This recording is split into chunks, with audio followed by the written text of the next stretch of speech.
Bueno, les damos la bienvenida a todos, buenas tardes. Mi nombre es Giselle Flaxland, de la Asociación Civil Tábano, y bueno, le doy la palabra ahora a Kaya. Bueno, gracias Giselle, muy buenas tardes a todos. Bueno, con Giselle entonces les damos la bienvenida al ciclo de conferencias Inte Speravi, organizado por Tábano. Dos palabritas acerca de Tábano. Tábano Cultura y Vida Cristiana es una asociación civil que nace de un grupo de profesores y profesionales unidos por la amistad y la camaradería, comprometidos con la educación, ya sea en nuestra profesión o en nuestra vida personal. Procuramos transformar la educación a partir de la formación de formadores, mediante la capacitación de maestros, profesores y líderes educativos, teniendo como corazón de nuestra tarea las artes liberales. Creemos que éstas solo pueden dar fruto en un contexto cultural adecuado, el propio de la tradición clásico-católica que corresponde a la historia e identidad de Occidente. En este primer año de vida de Tábano se han organizado distintas actividades formativas. Podemos destacar un muy interesante panel de exposición acerca de las artes liberales a cargo de 3 especialistas en educación. Me refiero al doctor Rubén Peroto Rivas, al padre Marcelo Benítez y a José Ferrari. También una conferencia sobre la importancia de la poesía y la declamación en la infancia a cargo del doctor Antonio Caponeto. Y un taller de retórica clásica para adolescentes y jóvenes a cargo de Martín Monedero y Martina Guevara de Perroni. Y en el marco del jubileo de este 2025, año santo que la Iglesia ha dedicado a la esperanza, y bajo el lema Inte Speravi, damos comienzo a este ciclo de conferencias cuyo fin es profundizar en el verdadero significado de la esperanza. Para ello, beberemos de la rica tradición cristiana, aproximándonos al tema que nos ocupa desde distintos ángulos. La conferencia de esta tarde, a cargo de Fray Javier Pose, lo hará desde la teología de Santo Tomás, para referirse a la esperanza como virtud teologal. Las próximas conferencias lo harán desde el punto de vista antropológico, la esperanza como pasión, a cargo de Patricia Yell. Luego la esperanza en la literatura, a cargo de Miguel San Martín Fenollera. Siguiendo con la esperanza en la literatura, pero más específicamente en la Divina Comedia, a cargo de Mariano Pérez Carrasco. Y por último, desde una espiritualidad litúrgica, la esperanza de Adviento en la Segunda Venida, a cargo de la hermana María Pía Leguizamón, religiosa del Instituto Mater Dei. Sin más, presento brevemente a nuestro disertante invitado, Fray Javier María Pose. Estudió Filosofía y Teología en el Centro de Estudios de la Orden de Predicadores en Buenos Aires. Obtuvo el grado de licenciado en Teología en la Universidad de Friburgo, Suiza, en 1993. En la Orden de Predicadores ha desempeñado los oficios de prior provincial, regente de estudios y socio del maestro de la Orden para América Latina y el Caribe. Actualmente es maestro de novicios en el convento de Mar del Plata. Ha sido vicerrector de formación de la UNSTA y profesor en el Departamento de Formación Humanístico Cristiana. En el Centro de Estudios de la Orden, según los años, colabora con el dictado de las asignaturas de Introducción al Estudio de Santo Tomás, Teología Moral y Teología Pastoral. Muchísimas gracias, Fray Javier, por su presencia, su generosidad. Le cedemos la palabra. Gracias a ustedes por la invitación. Buenas tardes a todos. Siempre es un gusto y una alegría poder compartir temas de formación, temas de estudio, y según la que expresaban recién de la finalidad de la fundación, de profundizar en las fuentes de nuestra sabiduría cristiana, como es el caso de Santo Tomás, para iluminar y para fortalecer nuestra propia búsqueda, ¿no?, de la sabiduría y nuestra vida cristiana. Así que con gusto aceptado, y bueno, los invito a tomarse este ratito como con un momento de profundización en lo que es las verdades, las grandes verdades de nuestra fe, buscadas de la mano de un gran maestro como es Santo Tomás. Si les parece, hacemos una pequeña invocación para comenzar. En nombre del Padre, y del Hijo, y del Espíritu Santo. Amén. Señor, nos ponemos en tu presencia, te pedimos la gracia de tu Espíritu Santo, que ilumine nuestras mentes, que nos dé docilidad para escuchar tu palabra, que nos dé la fuerza para llevarla a la práctica. Te pedimos que tu bendición para este encuentro que tendremos con este tema de la esperanza. Tú que vives y reinas por los siglos de los siglos. Amén. María, sede de la sabiduría, ruega por nosotros. Santo Tomás de Aquino, ruega por nosotros. Les voy a proyectar unas imágenes de un PowerPoint un poco de apoyo y que espero que pueda ayudar para seguir la exposición. Recuerden que cuando yo al estar viendo yo las imágenes no los veo, entonces si hay alguna necesidad de una pausa, de una pregunta o de algo que no se entienda o que se detienen las imágenes, no dejen de avisarme.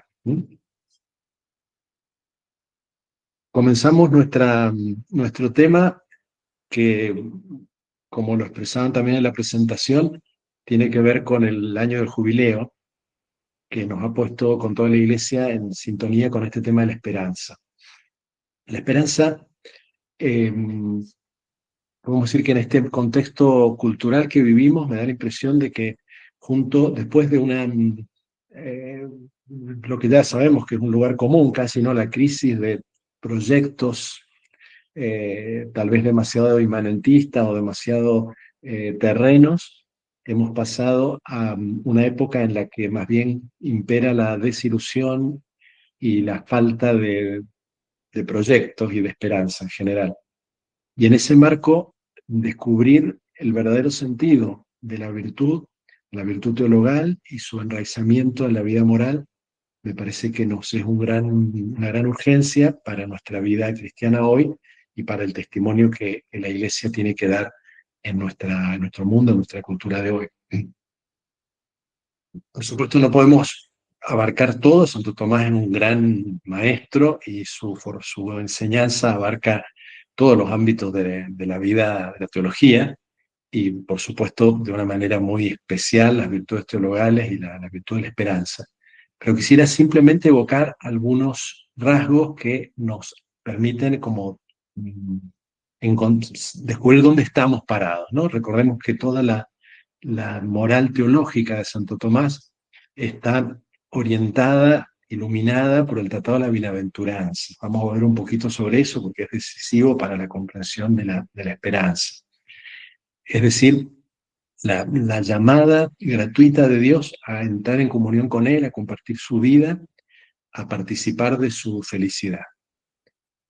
Y a esa bienaventuranza, los seres humanos nos encaminamos a través de la vida, como seres históricos, a través de actos libres que van configurando nuestro propio destino y a través de una vida que es un camino.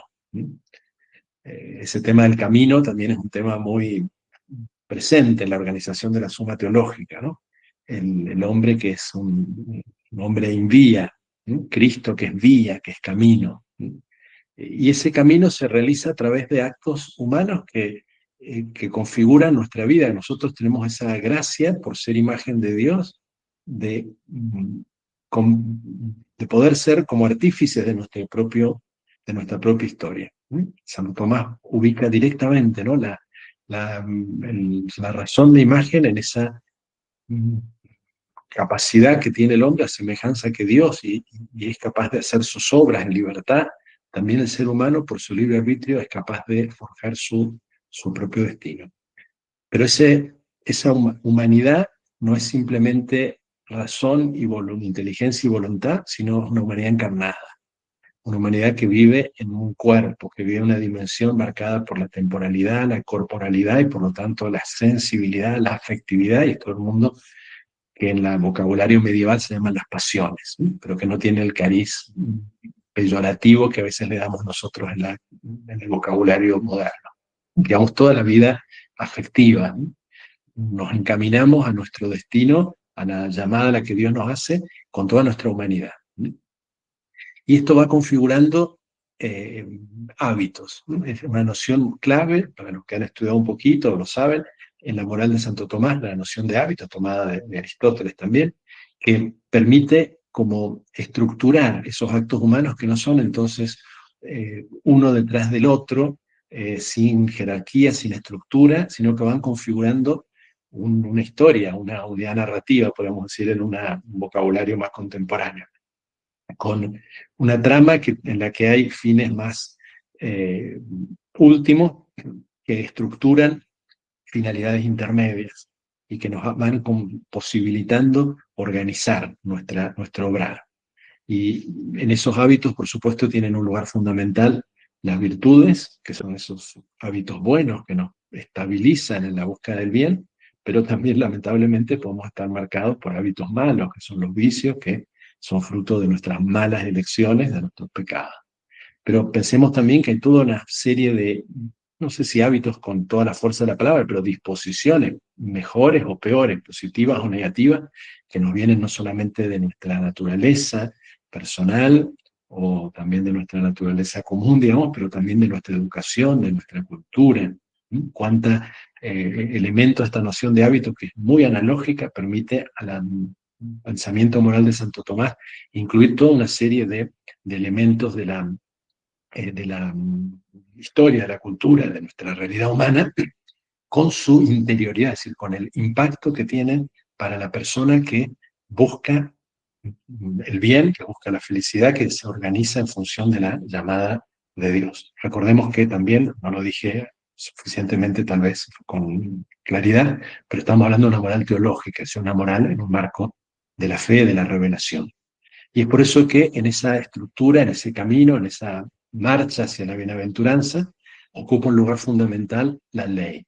La ley, que en el sentido bíblico y clásico de la palabra, es una enseñanza, es decir, una iluminación de la inteligencia por la que Dios actúa, también con una grandísima analogía, porque habla la naturaleza, habla eh, por supuesto también en la revelación, pero hay toda la misma estructura natural de nuestro ser humano y la naturaleza y la realidad de las cosas, hay toda una enseñanza, es decir, hay un orden, hay principios que regulan y que nos encaminan hacia el bien. Y por supuesto, la gracia como don, valga la redundancia, gratuito, como don no merecido, como generosidad de Dios, que no solamente expresamos con esta palabra la iniciativa de Dios, sino también la realidad en nosotros. Al amarnos, eso Tomás lo dice siempre con base en toda su metafísica, cuando Dios nos ama, realiza algo en nosotros. Y esa gracia santificante, la veremos con el vocabulario teológico, es el fruto de ese amor gratuito de Dios en nuestra vida. Bueno, en esa estructura del obrar humano, las virtudes teologales ocupan un lugar fundamental, todas las virtudes, y particularmente las virtudes teologales, y dentro de las virtudes teologales, la fe, la esperanza y la caridad, cada una aporta, y en el análisis científico, teología científica de Santo Tomás, precisa cuál es el lugar y el aporte que cada una de estas virtudes tiene. Me parece importante también recordar que Santo Tomás, como sus contemporáneos, recoge una tradición en relación a las virtudes teologales que le viene sobre todo de San Agustín. San Agustín tiene una pequeña obrita pero que dio pie para toda la reflexión escolástica sobre las virtudes teologales, que es el Enquiridium. Ahí he puesto algunas de las frases que tienen en relación a la esperanza, y van a ver cómo esos temas son los que la teología escolástica profundiza. Como en tantas cosas, San Agustín es el gran maestro en latino, digamos, gran maestro de la Iglesia para la reflexión teológica, con su profundidad, su lucidez, su grandeza, digamos, también de la propia experiencia de vida y de santidad. Podríamos allí evocar, no me detengo, pero se los dejo nomás algunas de estas citas para que las tengamos en cuenta, que Santo Tomás no es el único testigo de la tradición, es parte de una cadena de una gran sociedad de buscadores de la verdad, de sabios cristianos, en los que nosotros nos podemos apoyar y nos podemos fundar para nosotros mismos continuar esa búsqueda de la verdad y la sabiduría. A partir de la reflexión de San Agustín, saben que en el siglo anterior a Santo Tomás, Pedro Lombardo organiza muchos de los tratados teológicos también en relación con las virtudes teologales. Vamos a decir que los grandes temas que Santo Tomás, como maestro en teología, profundiza sobre la esperanza, como en tantos otros temas, están dados por las temáticas y las cuestiones que la universidad medieval, en ese momento de nacimiento y de expansión, proponía. Y en eso, con mucha originalidad, a lo mejor en el modo de resolverlo, pero compartiendo las temáticas que tenían también los demás maestros, a partir de la palabra de Dios, por supuesto, y de la reflexión de los padres, sobre todo, como digo, con una fuerte insistencia en San Agustín y la organización que Pedro Lombardo había hecho en estos temas. Y por eso estos 5 temas son algunos, habría alguno más que se podría agregar, pero que son los clave en la profundización teológica sobre la virtud de la esperanza. Ante todo, su carácter virtuoso, es decir, por qué es virtud, o si es virtud, su objeto propio, qué tipo de certeza tiene, el sujeto a la virtud, es decir, dónde radican, en qué potencia, en qué dimensión humana recibimos esa virtud, y después sus relaciones con las otras 2 virtudes teologales, con la fe y con la caridad. ¿Dónde trata Santo Tomás este tema? Por supuesto, ante todo, en el escrito sobre las sentencias, ¿no? El comentario a las sentencias de Pedro Lombardo, que tiene en el libro 3, que es donde trata las virtudes, una de las innovaciones que puede hacer de la Suma, ¿no? Con otra ubicación de todo ese tratado, en la distinción 26 del libro 3. Son 2 cuestiones con 5 artículos. Van a ver cómo va creciendo este desarrollo a medida que Santo Tomás también madura en su reflexión. Hay una cuestión disputada sobre la esperanza, dentro de lo que a veces se configura una cuestión más amplia sobre las virtudes, en que son 4 cuestiones con 4 artículos. En la cuestión 4 con 4 artículos. En la Suma de Teología toma una amplitud enorme. Tenemos en la Prima Secunde, en la cuestión 40, para la pasión de la esperanza, y en la Secunda veremos un poquito después con más detalle, desde las cuestiones 17 a la 22, la esperanza como virtud teologal. Pero no tenemos que olvidar tampoco el compendio de teología, esa obra original que Santo Tomás dedica a su secretario Reginaldo, que no termina por otro lado, y que toda la segunda parte estaba pensada en función de la esperanza, que no la termina. Llega hasta el capítulo 10 y queda inconclusa.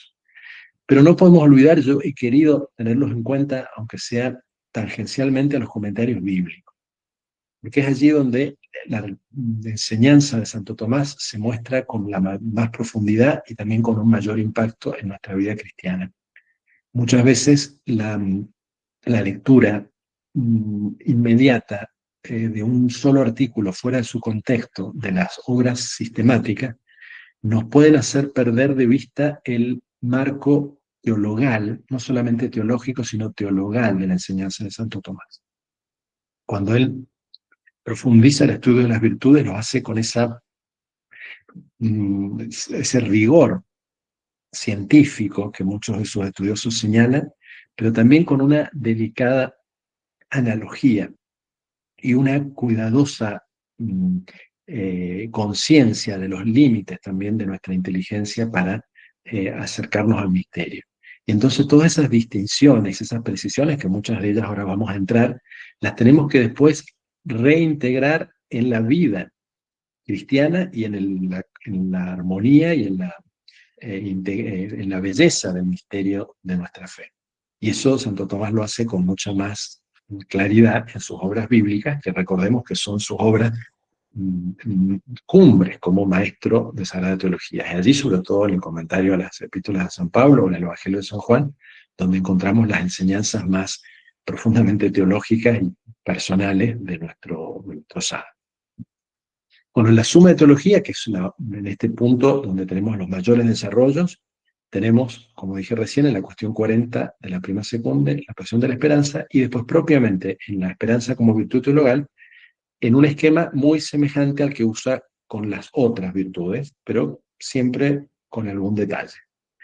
Tenemos primero dos cuestiones para la esperanza en sí misma, cuestión 17 y 18, con 12 artículos.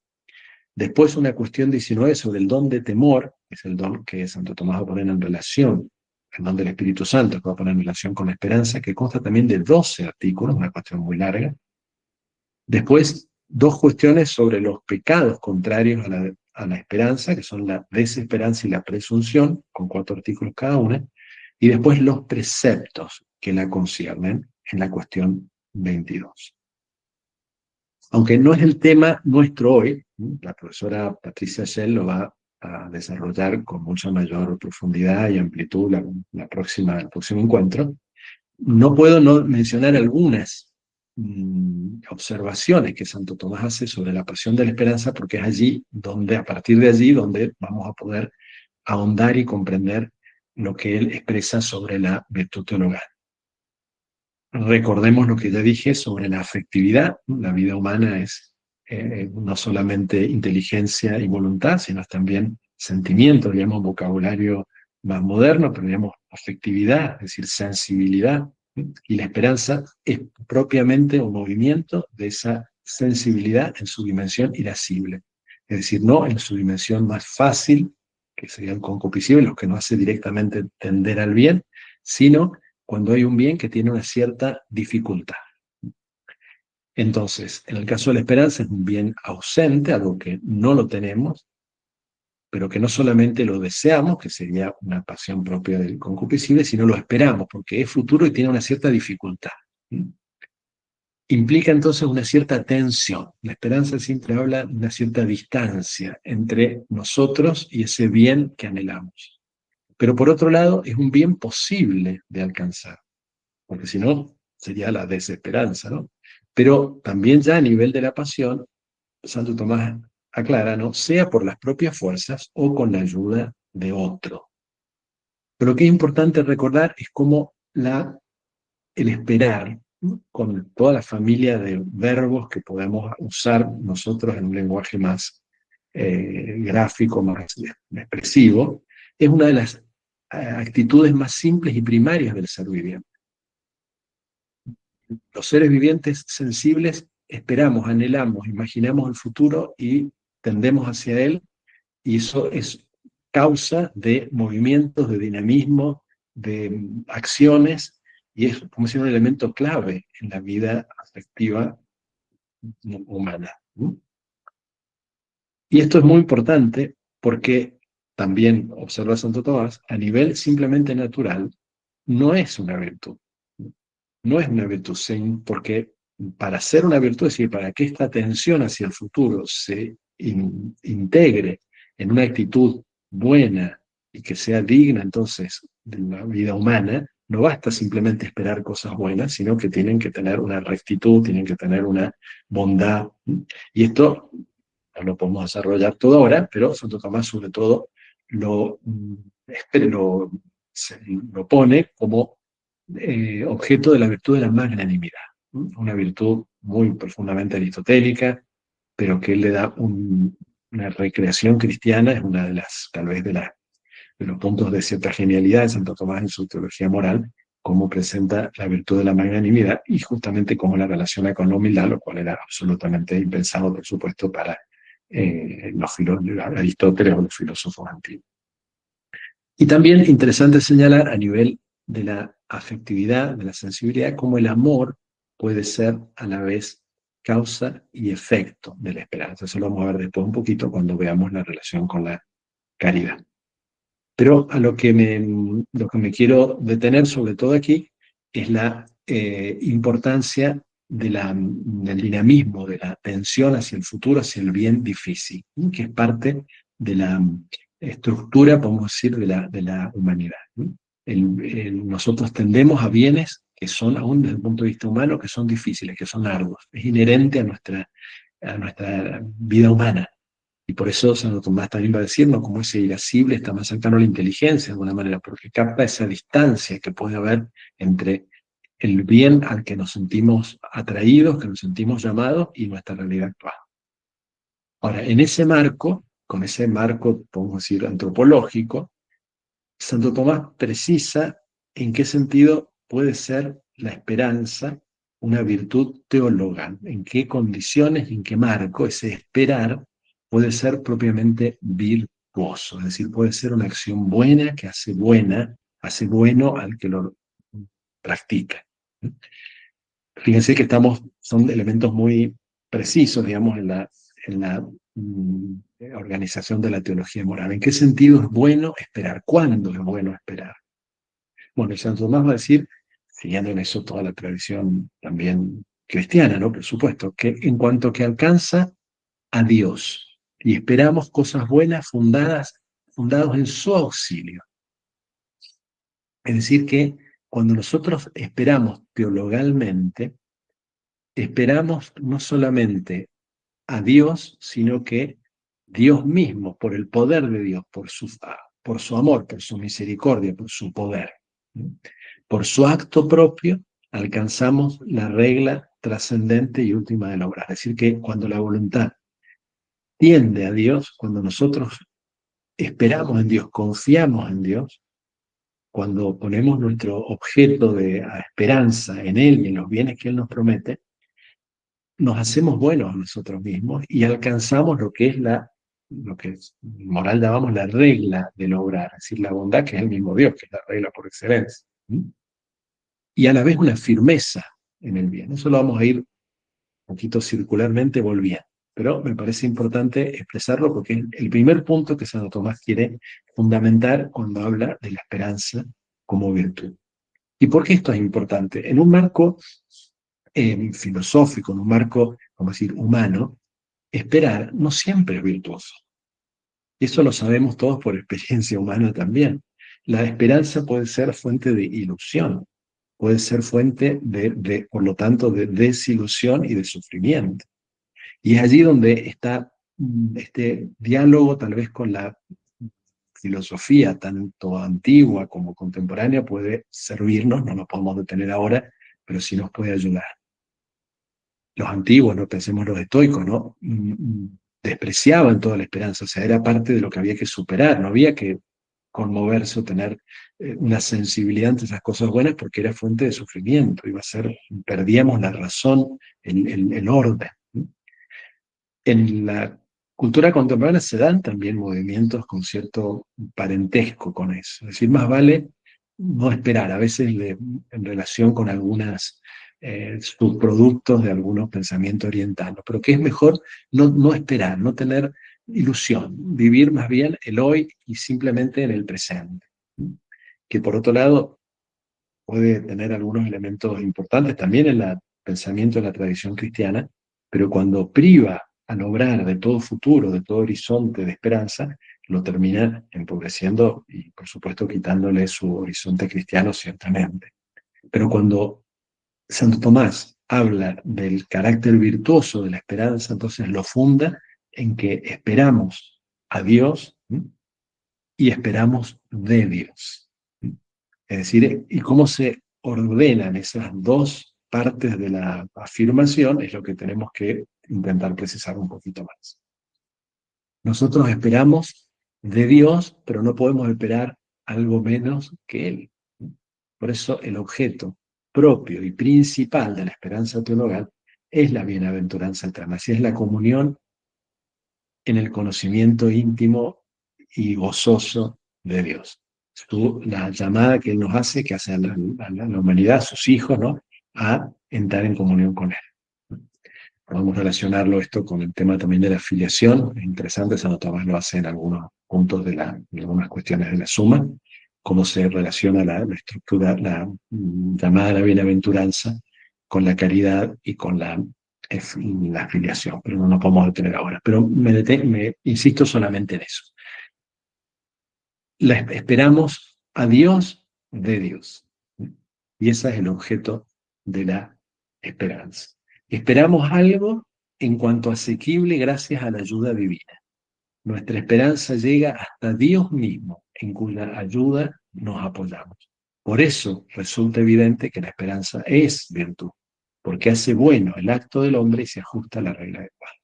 Bueno, es obvio, que lo vamos a explicitar todavía un poquito más, que estamos en un marco de fe, es decir, que creemos en un Dios que se ha revelado y que nos llama a participar de su vida, y que en Cristo nos ha abierto las puertas y se ha vuelto el mismo camino para alcanzar esa bienaventuranza. Entonces, vamos a decir que el horizonte de la vida cristiana se vuelve virtuoso, se vuelve bueno cuando se abre a esta llamada, cuando se hace real la respuesta a la vocación, a la bienaventuranza, apoyados en la misma fuerza y poder de Dios.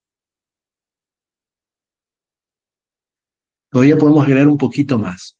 El que espera tiene ya a Dios, a quien todavía no posee, porque ya cuenta con su auxilio. Esta afirmación de Santo Tomás es muy importante porque es la que nos va a permitir después fundamentar por un lado el carácter teologal de la esperanza, pero también su perfección, a pesar de una cierta imperfección que tiene la esperanza, pero también es ya propiamente virtud y virtud teologal, porque si el que espera tiene a Dios, no podríamos esperar en Él si no contáramos con Él. Y entonces esta dimensión es profundamente, no solamente una afirmación teológica muy precisa, sino también con un impacto espiritual muy fuerte para nuestra vida. El que espera tiene ya a Dios, a quien no posee, pero ya lo tiene, ya de alguna manera experimenta su gracia y su amor porque cuenta con su auxilio.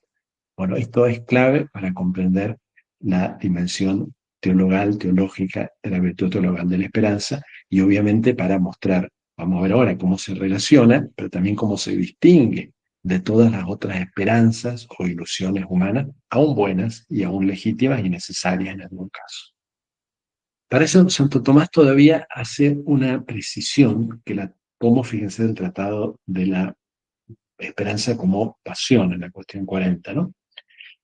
Él llama al acto de la esperanza, no solamente esperar, sino en latín expectar, que no lo tenemos en castellano, en esta traducción aparece no esperar con expectación.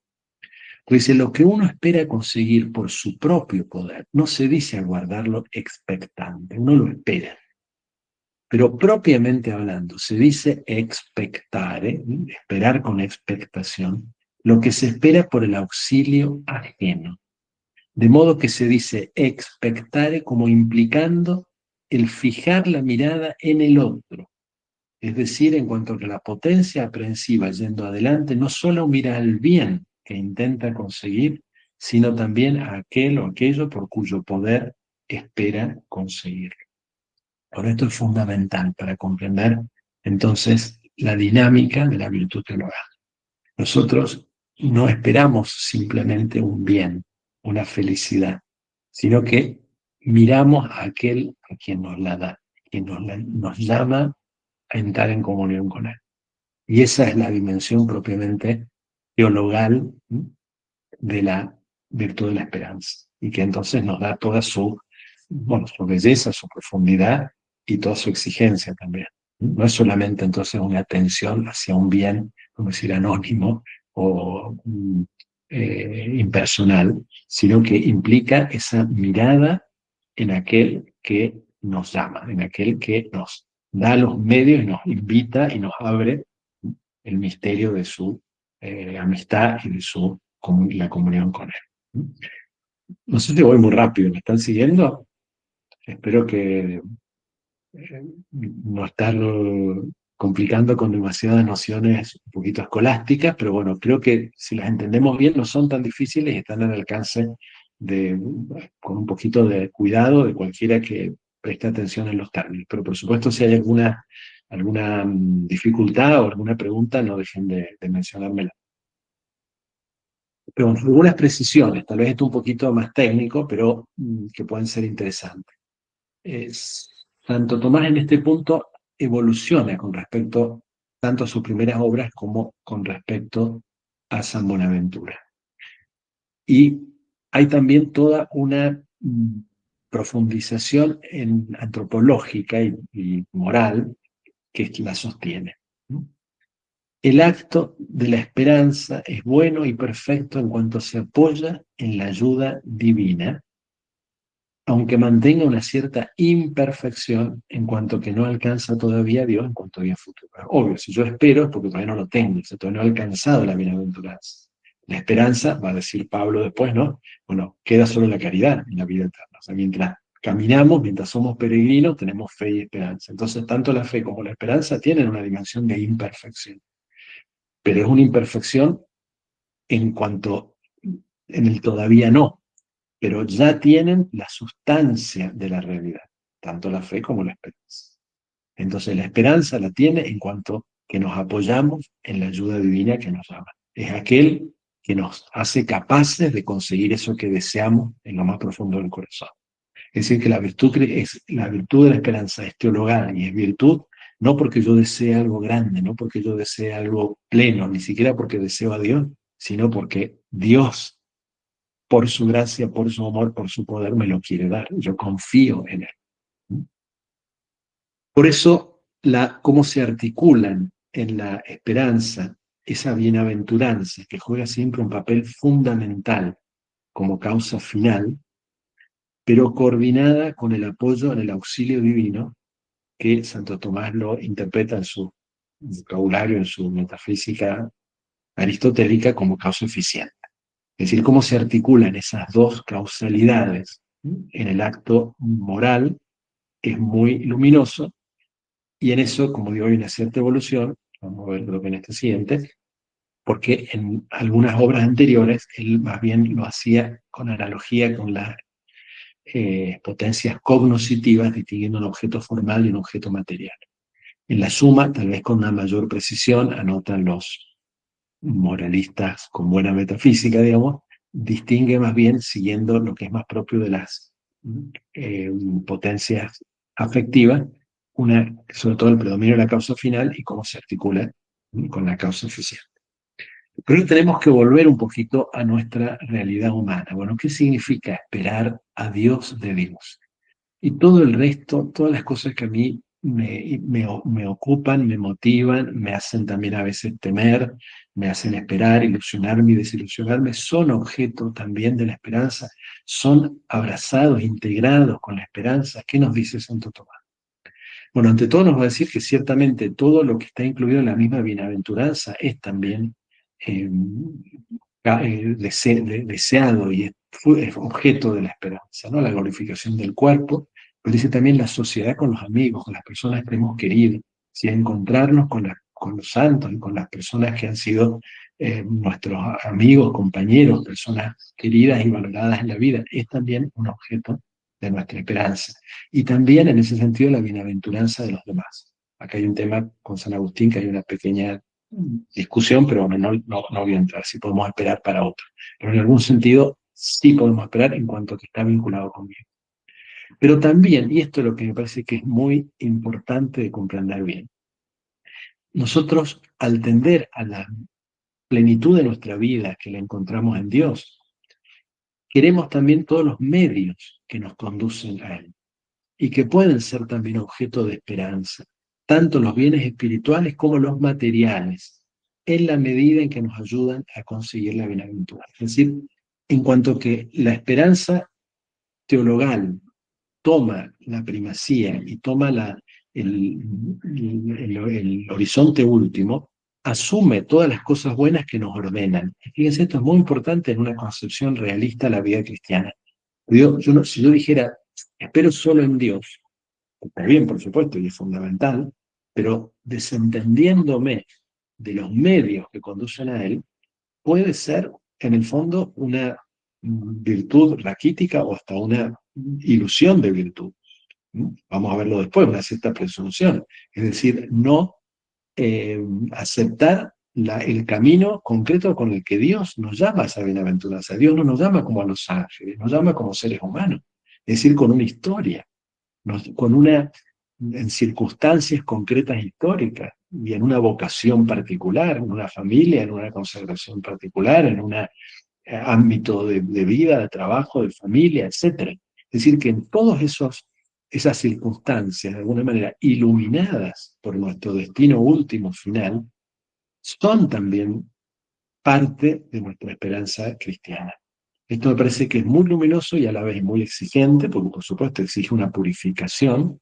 Vamos a ver después cómo Santo Tomás lo enseña, pero también una amplitud del corazón para poder integrar sabiamente todos esos bienes que son parte de nuestra vida. Y como digo, espirituales y aún materiales, en la medida en que nos ayudan a esta peregrinación de la vida.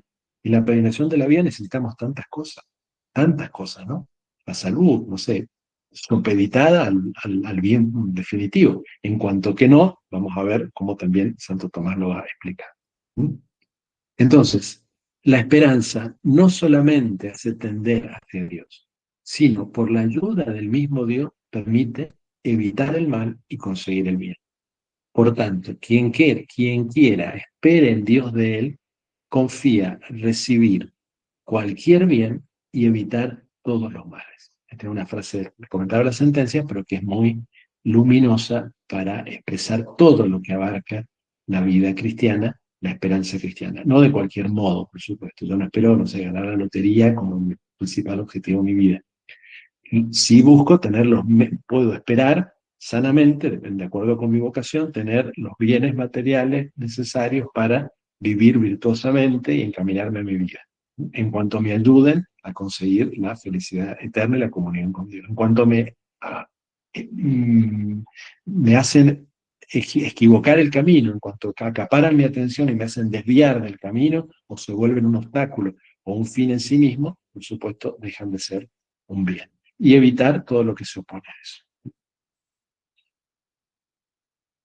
Bueno, vamos a hacer un poquito más fácil, bajamos el descenso, nos quedan unos cuantos temitas todavía, porque la reflexión de Santo Tomás es muy interesante, porque recoge las enseñanzas de la palabra de Dios sobre la esperanza, que son amplísimas. Y un primer punto sería todo lo que Santo Tomás nos recuerda de la relación con las otras virtudes teologales. Y ante todo, como ya dije, sin fe no puede haber esperanza. Es decir, si no tenemos ese acceso al objeto y al motivo de la esperanza. Es decir, yo creo que Dios me llama, o sea, creo en Dios y creo a Dios. Y a partir de esa fe en Él, puedo esperar en Él, puedo tener el motivo de mi esperanza. Más delicado es la diferencia con la caridad. Con la fe, claramente, que perfecciona la inteligencia, aunque también no sin una intervención de la afectividad. En la esperanza y la voluntad, aquí, por ejemplo, también había un debate con San Buenaventura, algunas escuelas franciscanas que distinguían una doble potencia afectiva, espiritual, a semejanza de la doble sensitiva. En Santo Tomás no, las dos tienen sede en la voluntad y tienen por objeto el bien divino, pero que es objeto de la caridad en tanto es amado por sí mismo, simpliciter, sin otra connotación. En cambio, la esperanza, en tanto, es un bien por conseguir. Y aquí viene lo que ya también Santo Tomás había notado a nivel de la afectividad sensible, que la esperanza, a la vez que nos prepara para el amor a Dios, pero también se consolida con la caridad. Esto es muy interesante, el modo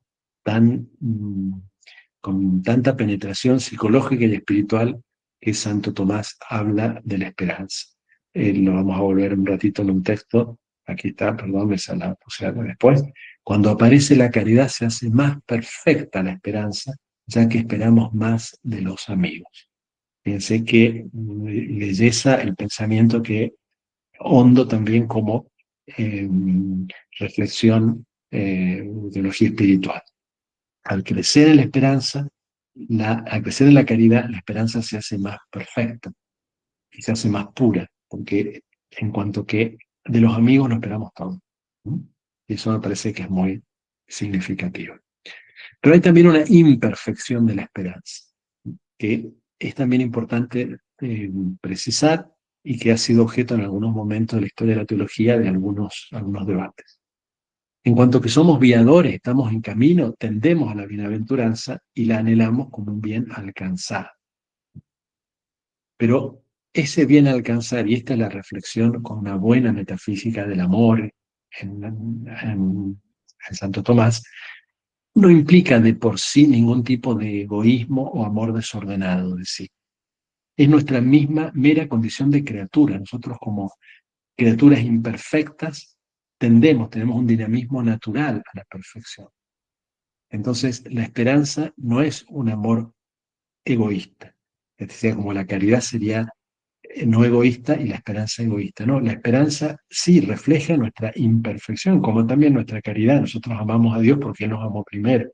Tampoco amamos como ama Dios.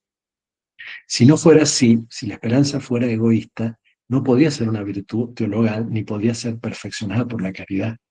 Con esto dio debates en algunos momentos, en el siglo XVII, XVIII, o en algunos debates sobre pero no entro ahora, algunos seguramente lo tendrán presente, ¿no? Pero esto es muy importante porque toda la moral de Santo Tomás se funda en esta relación del hombre, del ser humano, con su felicidad, con su plenitud, que no es entonces un hedonismo o una felicidad subjetiva egoísta, sino es un bien en sí, y lo hace en analogía de la amistad, por eso el texto que ponía recién de la amistad. Cuando uno ama a un amigo encuentra su complacencia en el amigo, pero eso no es egoísta, es al contrario, es como soy más yo mismo cuando pienso y amo a mi amigo, ¿sí? Y en la amistad entonces yo salgo de mí. Bueno, la esperanza también yo salgo de mí, pero y nada mejor para el amigo que ser la felicidad para su amigo. Entonces, en esa reciprocidad del bien es donde podemos comprender cómo Santo Tomás explica la relación con la bienaventuranza. Sería también un bellísimo tema para profundizar, porque nos hace entrar en diálogo entre la teología y la filosofía, y es, como decía, clave en toda la teología moral de Santo Tomás. Bueno, con respecto al sujeto de la esperanza, es decir, ya lo hemos expresado, ¿no? La esperanza radica en nosotros en la afectividad espiritual, en la voluntad, el apetito superior, ¿no? Como en su propio sujeto inmediato.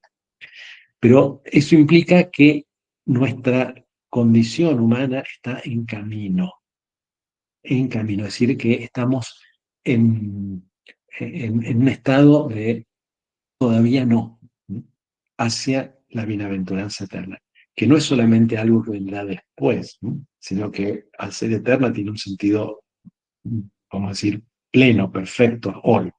Es decir, nosotros somos seres incompletos, imperfectos, y entonces mientras estamos en camino podemos esperar. En ese sentido, los bienaventurados, los santos, que ya llegaron, culminaron su viaje, no esperan, sino que ya poseen, ya contemplan la felicidad plena y la comunión con Dios. Y por lo tanto tampoco los condenados ya pueden esperar porque ya no es un bien posible. ¿Sí? Ya están fuera del camino en una reflexión teológica. ¿Sí? Santo Tomás lo confirma así. Y también lo trata de analizar en el caso de Cristo, ¿sí? Si Cristo tuvo esperanza. ¿Sí? Y distingue, ¿no? En cuanto a su objeto principal, no, y acá también sería otro enorme tema, ¿no? De profundizar sobre la psicología de Cristo y su dimensión, su relación con el Padre, en su humanidad y en su persona divina. Y entonces decía, bueno, que en algún sentido sí esperaba y lo vemos, ¿no? En los textos, sobre todo en la agonía, en la pasión, ¿no? Glorifica su nombre y pronto lo glorificará, ¿no? En San Juan encontramos esta frase en que el Señor tiende y aspira, ¿no? a la gloria, ¿no? O sea, se sabe llamado a la comunión plena con el Padre. Pero esa comunión se daba ya en el fondo de su alma, ¿no? Por la contemplación, por la visión que en el ápice de su alma gozaba, según lo enseña también con mucha lucidez Santo Tomás. Sería también otro gran tema y que no deja de ser también tema de discusión, aún ahora en muchos teólogos en que se ha renovado este estudio de este tema, que es muy importante en la cristología de Santo Tomás. Y terminamos con algunas cualidades de la esperanza que también nos vuelven a llevar a lo que es nuestra vida real cristiana, ¿no? Que es cómo esperamos. Y ante todo, Santo Tomás va a decir que la esperanza participa de la certeza incondicional de la fe. Y si se apoya en la omnipotencia, en la misericordia divina, dice este texto, quien no tiene la gracia puede conseguirla y así llegar a la vida eterna. Y de la omnipotencia de Dios y de su misericordia está cierto el que tiene fe. Es decir, si nosotros creemos que Dios es Padre omnipotente y misericordioso, nunca podemos desesperar. Es decir, sabemos que Él siempre todo lo puede y todo lo ama y que no deja de amar y de querer el bien. Pero acá viene lo segundo que Santo Tomás expresa también con su precisión, ¿no? Dice, la certeza de la esperanza no se da a modo de juicio, sino a modo de tendencia o de inclinación. Y entonces esa inclinación o tendencia adquiere firmeza, determinación, de acuerdo con el motivo en que se apoya. Es decir, mi confianza, mi seguridad, es por la omnipotencia y la misericordia de Dios. Aunque yo no termine de ver claro ni el cómo ni el cuándo, sino que yo confío en que Dios es fiel y que su bondad es misericordiosa y es omnipotente. Y por eso después también, y aquí son textos que sería muy bello poder citar, pero aparte que algunos no me dio tiempo para traducir, pero están en los textos, en los comentarios bíblicos de Santo Tomás, cuando habla de la rectitud de la esperanza, la firmeza de la esperanza, la seguridad de la esperanza, la grandeza. Pero particularmente me detengo en la vehemencia, con este texto muy luminoso del comentario a la carta a los romanos. Y fíjense cómo lo expresa, que me parece que puede ser una buena modo casi ya de concluir, ¿no? Quien espera algo con vehemencia, de buena gana soporta por ese motivo aún cosas difíciles y amargas, como el enfermo que tan vehementemente espera la salud, que de buena gana bebe la medicina amarga para ser sanado por ella. Un signo de la esperanza vehemente que tenemos a causa de Cristo es que no solo nos gloriamos por la esperanza de la gloria futura, sino también por los males que padecemos a causa de eso. Es decir, eso lo sabemos también a un cierto nivel humano. Es decir, tantas veces por las personas que amamos somos capaces de hacer sacrificios y no pesan por la esperanza del bien. Bueno, muchísimo más a nivel de fe. Un signo de la esperanza obviamente es que somos capaces hasta de gloriarnos, es decir, de encontrar nuestra gloria como San Pablo, como los grandes santos, porque sabemos que Dios no falla, que Dios es fiel, que Dios va a cumplir su palabra, y que entonces las tribulaciones son como la medicina amarga con la que nos vamos a curar, por la que Dios en su providencia nos encamina al bien. Entonces no hay tribulación, no hay dificultad, no hay dolor, no hay sufrimiento, no hay problema en la vida que la misericordia y el amor de Dios nos puedan encaminar para el bien, ¿no? Perdón, me estoy pasando un poquito de tiempo, pero me quedan todavía un par de pequeños otros temitas conclusivos, ¿no? Santo Tomás relaciona la esperanza con el don de temor, los dones del Espíritu Santo, que hay también una gran tradición desde los padres, ¿no? De relacionar las virtudes con los dones del Espíritu Santo. ¿Y por qué? Bueno, ya desde un punto de vista psicológico, la esperanza y el temor se relacionan, son ambos del movimiento irascible con objetos opuestos, ¿no? Se teme perder aquello que se espera, o se espera evitar aquello que se teme, ¿no? Entonces, Santo Tomás distingue varios tipos de temor, siguiendo acá los textos de la Biblia, un temor filial, un temor inicial, un temor servil, un temor mundano, y explica cómo la esperanza, el don que corresponde es el temor filial, es decir, que lleva a perfección la virtud de la esperanza, en cuanto que nos hace abandonarnos en Dios, temiendo solamente eso, escapar de su poder, estar fuera de su auxilio. Eso es lo que tenemos, quedar fuera del amor de Dios. Es lo único que nos hace, y eso perfecciona nuestra esperanza en cuanto nos hace ser conscientes de que todo lo debemos, todo podemos esperar todo solamente por Dios, no por nosotros mismos. Y por eso entonces que también corresponde la bienaventuranza, también eso es una gran pasión de los medievales, los escolásticos, esas relaciones entre las virtudes, los dones y la bienaventuranza, esas analogías y esa correspondencia, ¿no? Bueno, a la esperanza le corresponde la bienaventuranza de los pobres de espíritu. ¿Por qué? Porque si yo confío en Dios, sé que Él es el que obra y me apoyo en Él, las otras cosas no cuentan, no me apoyo en las otras cosas. Entonces, soy libre con respecto a todas las otras cosas. ¿Sí? Lo que no sea Dios no me importa en esa dimensión última de mi confianza en Dios. Entonces yo puedo sentirme libre aún de mis capacidades, de mis posesiones materiales, por supuesto, de todas las cosas, porque yo en lo que me apoyo es en el amor y en el poder de Dios.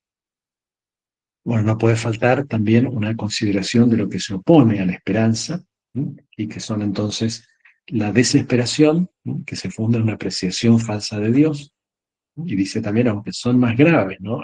La infidelidad y el odio a Dios, el pecado contra la fe, contra la caridad, pero la desesperación dice puede ser más peligrosa, porque a veces puede favorecer otros vicios y hacernos retraer de las obras buenas. Y también con sus notas psicológicas, ¿no? A veces se puede originar en la sedia, ¿no? Esa tristeza, esa pereza con respecto al bien divino que paraliza y desanima. Y después también el otro vicio contrario, que es la presunción, ¿no? Es decir, la excesiva inmoderación en el esperar. ¿No? Y se da, sea cuando uno tiende a un bien como posible, confiando en las propias fuerzas, ¿no? Yo soy bueno, yo hago esto, yo, ¿no? Y no en el amor. O también cuando se pretende la ayuda de Dios, pero sin los medios, eso que hablamos hace un momento, sin los medios ordenados por Él. Yo confío en Dios, pero no me preocupo de acoger las mediaciones con las que Dios obra. Entonces, en el fondo, puedo estar pecando contra el Espíritu Santo, porque no desprecio los medios con los que Dios obra en su providencia. Bueno, la raíz puede estar en la vanagloria, en la soberbia, cuando uno se estima, bueno, que a mí Dios no me va, ¿por qué si no soy tan bueno? Etcétera. Pero Santo Tomás termina, ¿no? Con el Tratado de la Suma, con los preceptos referidos a la esperanza. Preceptos, ¿no? En el sentido más amplio de la palabra, ¿no? Es cómo se educa, ¿no? Cómo la revelación educa la esperanza. Dice Santo Tomás, la fe, como la esperanza, no se educa con preceptos. Dice, en la palabra de Dios, en el Antiguo Testamento, y también en el Nuevo, ¿no? La esperanza se educa con promesas. Dios que es fiel promete, y garantiza con su palabra que va a cumplir. Dice, todas las promesas que encierra la ley, la revelación, la palabra de Dios, son incentivos para la esperanza. Pero después, sobre todo, de acá viene con lo que quiero terminar, la revelación nos enseña a esperar, enseñándonos a rezar. Y por eso va a decir que la consumación, es decir, el momento culminante de la esperanza, lo tenemos cuando el Señor nos enseñó el Padre Nuestro. Esto también tiene, fíjense, una profundidad teológica y de vida cristiana espiritual, ¿no? Fue conveniente que Cristo nos introdujera en la fuente misma de la esperanza, enseñándonos un modo de orar que excitase nuestra esperanza en Dios en atención a que Él mismo es el que nos enseña lo que debemos pedir. Bueno, esto tiene consecuencias enormes, que sería también otro tema en la teología de Santo Tomás, su teología de la oración. ¿No? Pero tiene esa frase que repite varias veces: la oración es interpretativa spem, si expresa la esperanza.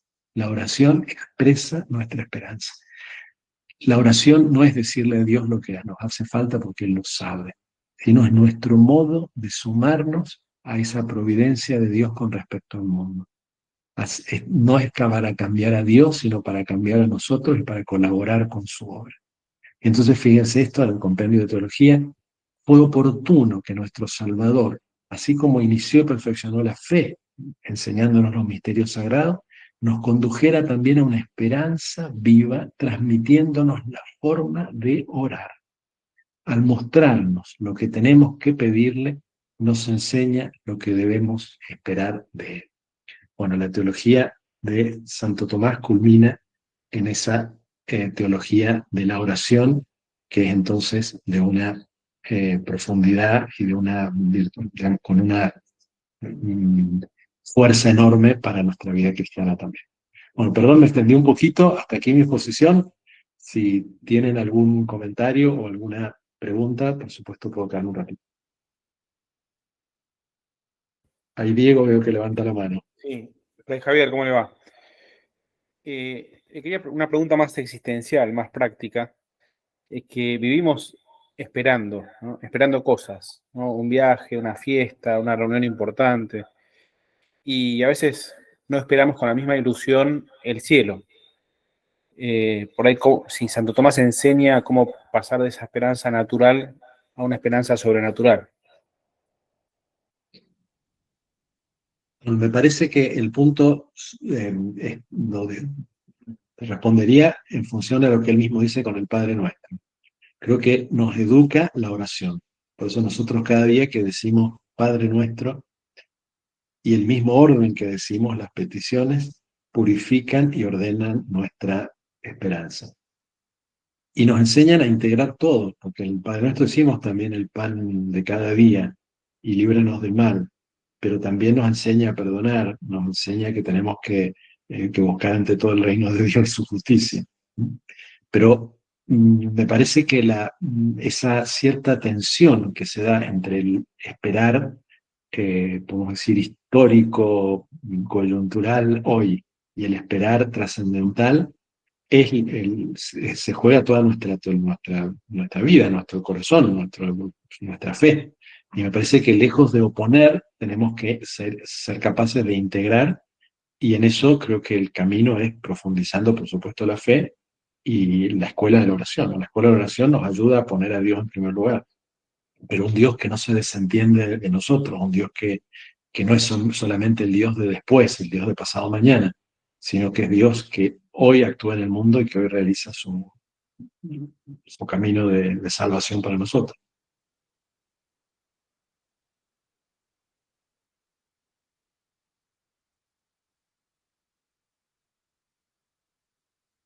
Esto me hace acordar a Benedicto XVI, tiene esa encíclica sobre la esperanza, que tiene esos lugares, dice, donde se madura, ¿no?, en la esperanza, donde se educa en la esperanza, y ciertamente él también lo pone en el primer lugar, es la oración. Y el segundo va a decir que es el sufrimiento. El sufrimiento es decir que hay a veces las situaciones, digamos, el dolor de pie en nuestra peregrinación al cielo, es decir, las dificultades que se nos plantean en la vida, nos hacen también proporcionar y priorizar. Nos descubren, por un lado, que en eso se emparenta también con una reflexión humana, ¿no? La banalidad de muchas de nuestras ilusiones humanas, que hemos luchado mucho, no sé, por esa fiesta, por ese viaje, por eso que pasa mañana y que así como viene, pasó. Y entonces me parece que esa sana purificación de la esperanza es también importante, es descubrir que aun cuando tengan su cierta consistencia, pero no son Dios, no nos hacen felices, no son el objeto de mi vida. Y creo que ese camino es fundamental para crecer en las virtudes teologales, ¿no?, en el camino de la fe. Descubrir que son parte y saber, de alguna manera es como el amor a Dios y el amor al prójimo. Yo no puedo amar a Dios, a quien no veo, si no amo al prójimo a quien veo. Si no puedo esperar en Dios, si no lo veo también en las esperanzas humanas. Creo que hay una cierta analogía en eso. Pero sabemos que hay una prioridad y una radicalidad del amor a Dios que ilumina todo, pero que no se da fuera de mis circunstancias y de mi vida. Giselle. Fray Javier, bueno, muchísimas gracias por la claridad, por, bueno, todo, o sea, a mí me abre un montón de temas, en vez de cerrarme, es como que me abre un montón de lugares como para seguir buscando, seguir leyendo y aprovechar también esto que queda del Año Santo. Me quedé con esto que usted decía que la revelación educa con promesas. Y nada, un poco una reflexión y por otro lado, a ver qué nos puede aportar usted. Pensar que el Dios de Jacob, el Dios de Abraham, el Dios de Jacob, es el Dios que fue cumpliendo con sus promesas y la máxima promesa que nos hizo fue su Hijo, la encarnación del Verbo. Bueno, como de alguna manera lo que nosotros esperamos se funda en esa promesa, en la gran promesa ya cumplida, ¿no?, que es la encarnación del Verbo. Si nos quiere decir algo más de eso. Sí, me parece que lo has dicho muy bien. A mí me pareció eso muy, muy luminoso cuando lo estudié en su momento, cómo esos cuestiones finales en cada virtud, ¿no? Los preceptos de cada virtud, que en una teología un poquito neoescolástica, decadente, ¿no? Se veía como si, bueno, lo mínimo que hay que cumplir para practicar esa virtud. Y en la concepción clásica de los Santo Tomás, ¿no? Es mucho más amplia, es decir, las virtudes necesitan educarse.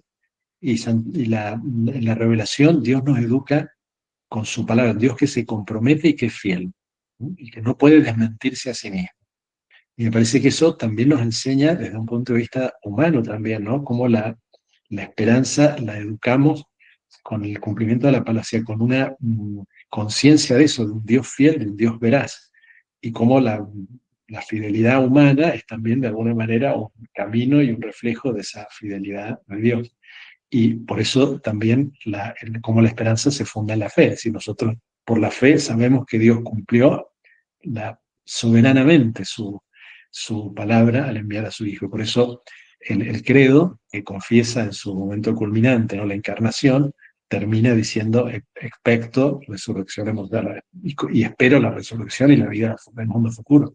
Es decir, la experiencia de fe nos abre a la confianza, es decir, el Dios que ya cumplió no dejará de llevar a término lo que ha realizado.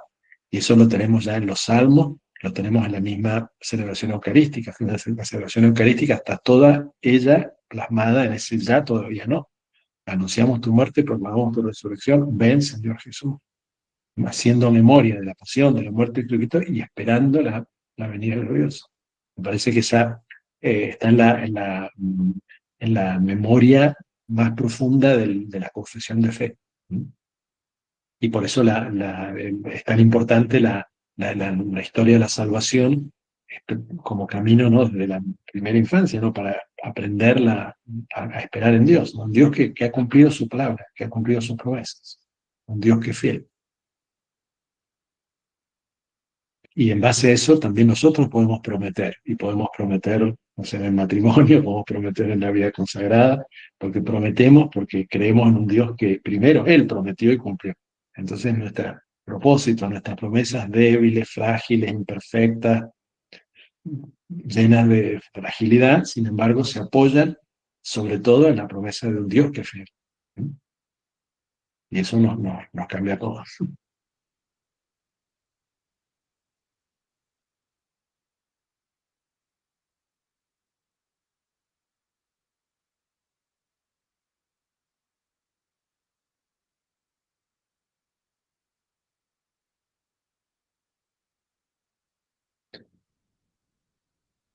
¿Algún otro comentario o pregunta?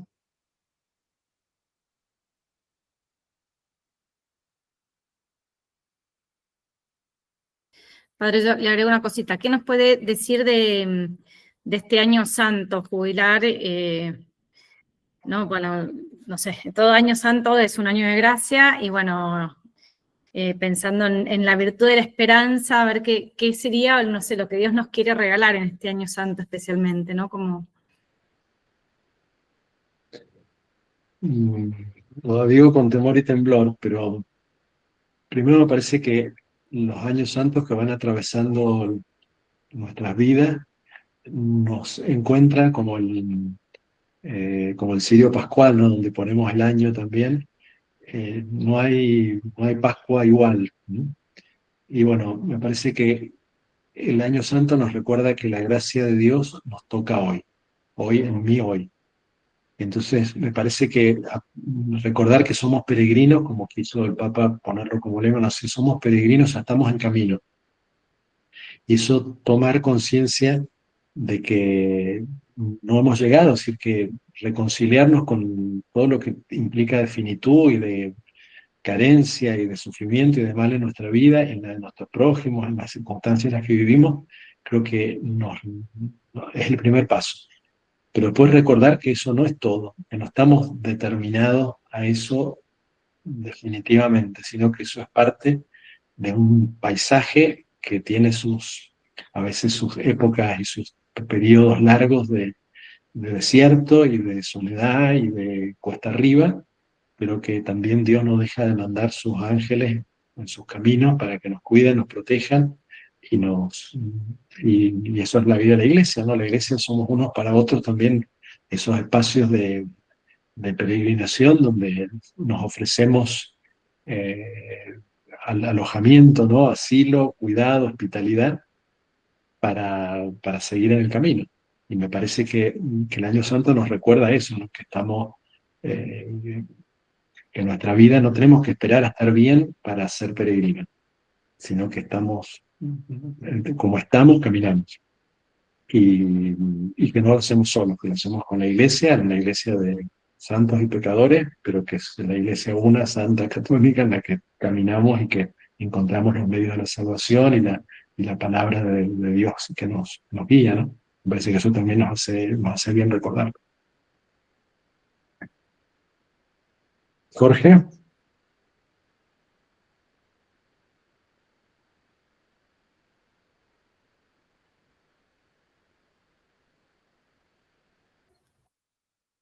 Jorge Barros, ¿querías hacer alguna pregunta?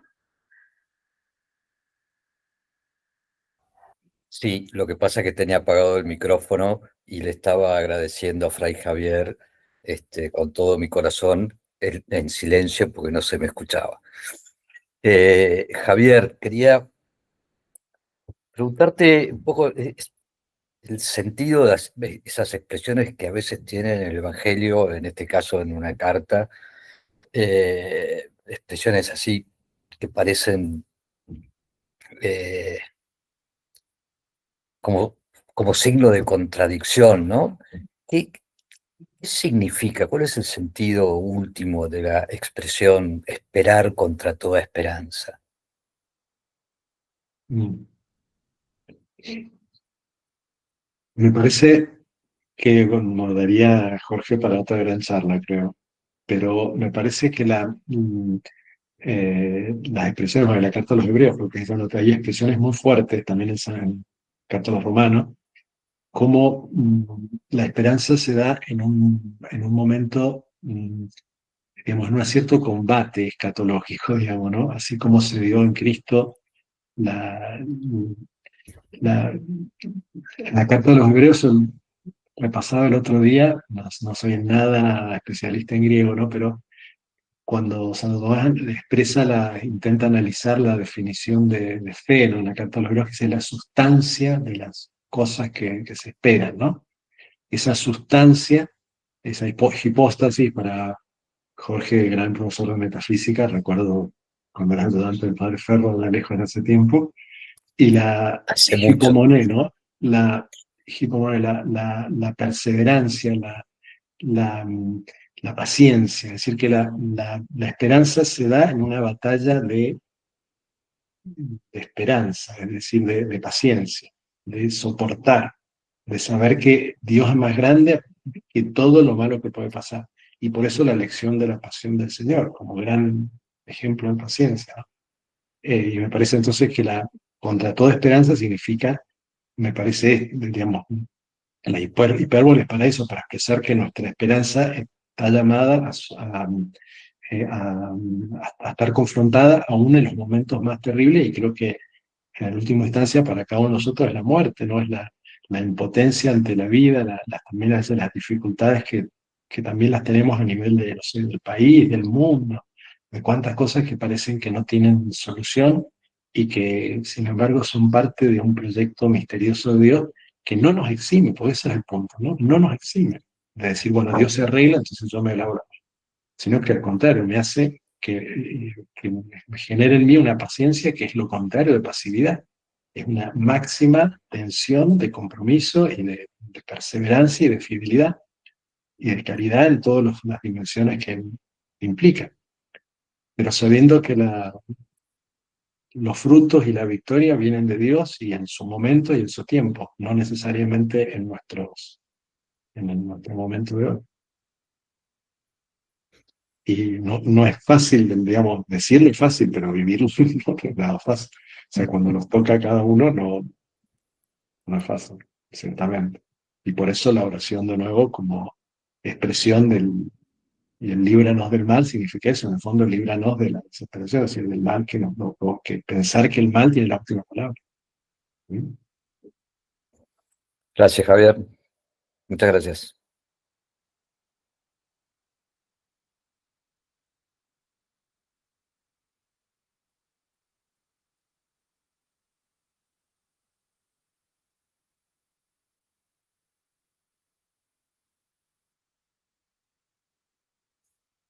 Bueno, ahí van apareciendo en el chat algunos mensajes, padre, que le agradecen la charla. Les agradecemos a todos haber participado. No sé si alguien más quiere hacer algún comentario, alguna pregunta, algo para agregar.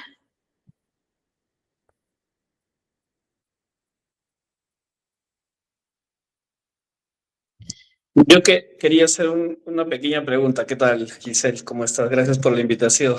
No, gracias a vos por participar.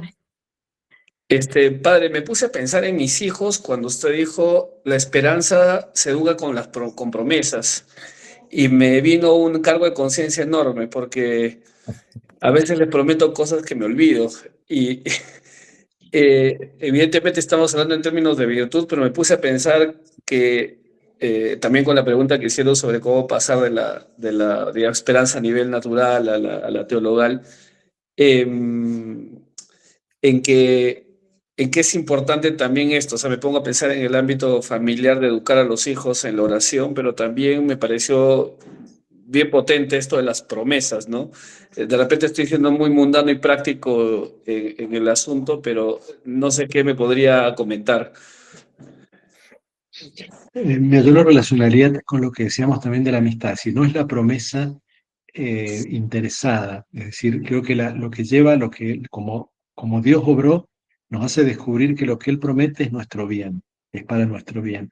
Y creo que en el camino está cómo descubrir que lo que Dios nos regala, que nos sentimos atraídos por Él, pero también agranda nuestro corazón. Eso me parece que en esa pedagogía de la esperanza tiene que darse eso, digamos, no meramente una promesa como un premio extrínseco, si se hace esto, te doy tal otra cosa. Eso me parece que no sería una verdadera promesa, Claro. sino descubrir que en lo que está prometido está nuestro bien, está comprometido nuestro bien, pero que nos exige agrandar el corazón. Y así cuando Dios promete la tierra, bueno, la tierra era mucho más que un quintita, implicaba ganársela, implicaba el trabajo, implicaba compartirla, implicaba después vivir en justicia y alabando a Dios en su tierra. Es decir, que no es simplemente una golosina la promesa. Hay es un bien que abre mi corazón. Es un bien un bien honesto, digamos, en filosofía, un bien algo que no es meramente algo que me gusta, sino que me gusta, sí, tiene una complacencia más profunda conmigo, pero también me dilata. Me parece que ahí es donde yo creo que en la educación de la esperanza va por ahí. Gracias.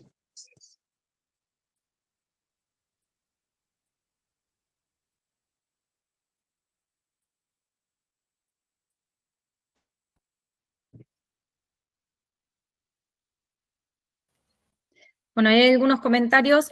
Sí, para los que tenían ahí algún problemita de conexión, que se desconectaban y se volvían a conectar, que quédense tranquilos que la charla queda grabada, así que en esta semanita se las vamos a estar mandando para que la puedan volver a escuchar, o había varias personas que hoy tenían dificultad para conectarse, también se las vamos a mandar. Y bueno, entonces les agradecemos a todos haber participado, especialmente, Padre, a usted, por enriquecernos con Santo Tomás, que tanto ilumina no solamente la mente con su alta teología dogmática, sino también el corazón, ¿no? Y que nos abre nuevos caminos para aprovechar este año santo. Y bueno, los esperamos a todos el próximo encuentro, que es el día miércoles 5 de noviembre, donde vamos a contar entonces con la charla de Patricia Elena Yell, sobre la esperanza como pasión, y la esperanza en el orden natural. Bueno, gracias a todos. Vuelvo a agradecerle, Padre. Muchas gracias. Gracias a ustedes, que continúen bien el ciclo. Gracias. Bueno, muchas gracias. Adiós.